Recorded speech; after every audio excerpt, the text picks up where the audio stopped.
নির্বাচনের মাঠ যতই ঘনিয়ে আসছে ততই জমজমাট হয়ে উঠছে প্রচারণার কৌশল। মিছিল, পোস্টার আর স্লোগানের পাশাপাশি এবার বাংলাদেশ জাতীয়তাবাদী দলের নির্বাচনী গান নতুন করে প্রাণ ফিরিয়েছে রাজপথে।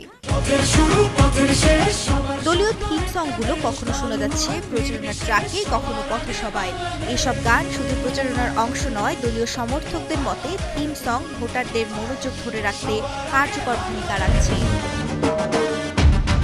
বিশ্লেষকদের ধারণা, বিশেষ করে তরুণ ভোটারদের কাছে পৌঁছাতে গান ভিত্তিক এই প্রচারণা বেশ কার্যকর কৌশল হিসেবে কাজ করছে।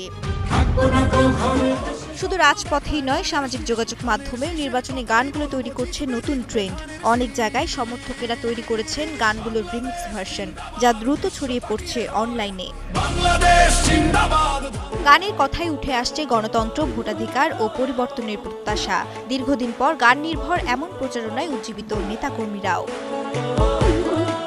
তবে সমালোচকদের মতে শুধু গান নয়, বাস্তব প্রতিশ্রুতি ও কাজই শেষ পর্যন্ত ভোটারদের সিদ্ধান্ত নির্ধারণ করবে। শেষ কথা বলবে ভোটাররাই, যার প্রমাণ মিলবে ব্যালট বাক্সে। শ্রেয়া রায়, ৭১, ঢাকা।